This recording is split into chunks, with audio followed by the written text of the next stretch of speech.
আমি খাবো না, তোমার জন্য করেছি, তুমি খাও।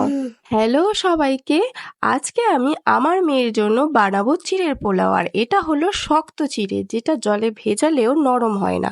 প্রথমে চিড়েটাকে 15 মিনিট জলে ভিজিয়ে রাখতে হবে। তারপর তোমাদের পছন্দ মতো যে কোনো সবজি নিয়ে নাও। আমি এখানে গাজর, বিনস, ফুলকপি, ক্যাপসিকাম আর মটরশুঁটি নিয়েছি। তো কড়াইতে ঘি গরম করে জিরে ফোড়ন বা কালো সর্ষে ফোড়ন দিয়ে এই সবজিগুলো দিয়ে দাও। তারপরে এটাকে ভালো করে ভাজতে থাকো। নুন, হলুদ, জিরে গুঁড়ো এই সব কিছু দিয়ে দাও, চিনি দিয়ে দাও, দিয়ে ভালো করে ভাজতে থাকো।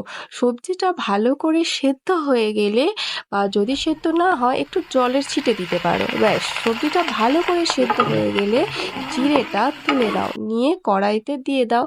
আর চিড়েটা যেন মনে রাখবে, চিড়েটা যেন হালকা নরম হয়ে যায়। আর চিড়েটা ভালো করে ধুতে হবে। তারপরে কড়াইতে চিড়েটা দিয়ে ভালোভাবে নাড়তে থাকো।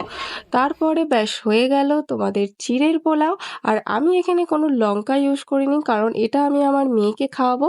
তোমরা যখন প্রথম দেবে তেলের মধ্যে বা ঘিয়ের মধ্যে তোমরা শুকনো লঙ্কা আর কারি পাতা ফোড়ন দিতে পারো, বা কোনো বাদাম কিশমিশ ইউজ করতে পারো। আমার মেয়ে খাবে বলে আমি এসব কোনো কিছুই ইউজ করিনি। তো গরম গরম দিয়ে দাও চিড়ের পোলাও। হবে এসো। না না ঘরে? ইমা ফু হ্যাঁ, ফু দাও, তুমি ফু দাও, ঠান্ডা হয়ে গেছে না?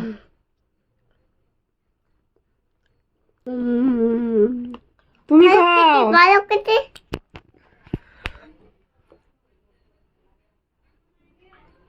দারুণ খেতে, বিউটিফুল, খেলো খেলো।